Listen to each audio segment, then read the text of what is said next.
Bank কার্যক্রম পরিচালনায় রাজনৈতিক নিয়োগ ও হস্তক্ষেপ বন্ধ করা হয়েছে।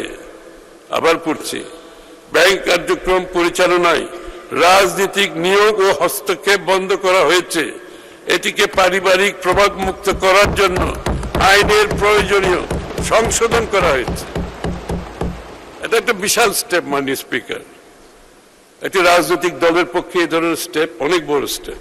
আমরা বিদেশে পাচার হওয়া অর্থ ফেরত আনতে কার্যকর উদ্যোগ গ্রহণ করছি। ব্যাংক কার্যক্রম পরিচালনায় রাজনৈতিক নিয়োগ ও হস্তক্ষেপ বন্ধ করা হয়েছে। আবার পড়ছি, ব্যাংক কার্যক্রম পরিচালনায় রাজনৈতিক নিয়োগ ও হস্তক্ষেপ বন্ধ করা হয়েছে। এটিকে পারিবারিক প্রভাব মুক্ত করার জন্য আইনের প্রয়োজনীয় সংশোধন করা হয়েছে।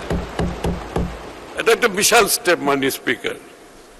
একটি রাজনৈতিক দলের পক্ষে এই ধরনের স্টেপ অনেক বড় স্টেপ। ব্যাংকিং খাতে আন্তর্জাতিক মানদণ্ড ভিত্তিক ঝুঁকি ব্যবস্থাপনা, মূলধন পর্যাপ্ততা এবং কর্পোরেট গভর্নেন্স নিশ্চিত করা হবে, যাতে আর্থিক প্রতিষ্ঠানসমূহ দীর্ঘমেয়াদী স্থিতিশীল ও প্রতিযোগিতামূলক হয়ে উঠতে পারে।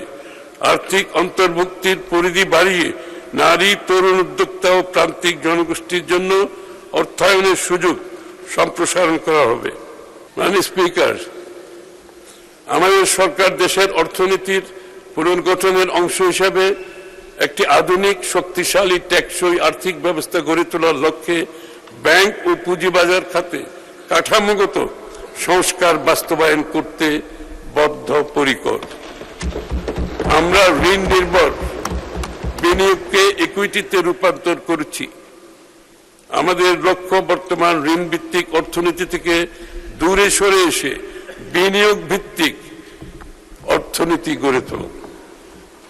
দীর্ঘমেয়াদী বিনিয়োগ অর্থায়নের জন্য বন্ড মার্কেট এবং বিকল্প অর্থায়ন ব্যবস্থার উন্নয়ন করা হবে, যাতে ব্যাংক নির্ভর অর্থায়নের উপর চাপ কমে।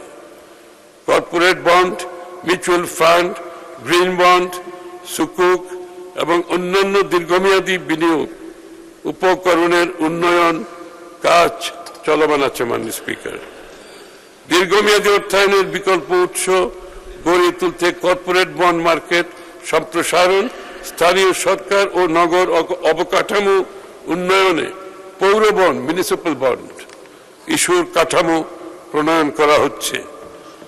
মাননীয় স্পিকার, সরকার শিল্প, সেবা, ক্ষুদ্র ও মাঝারি উদ্যোগ, তথ্য প্রযুক্তি এবং আধুনিক কৃষিভিত্তিক শিল্পে কর্মসংস্থান সম্প্রসারণকে সর্বোচ্চ গুরুত্ব দিচ্ছে।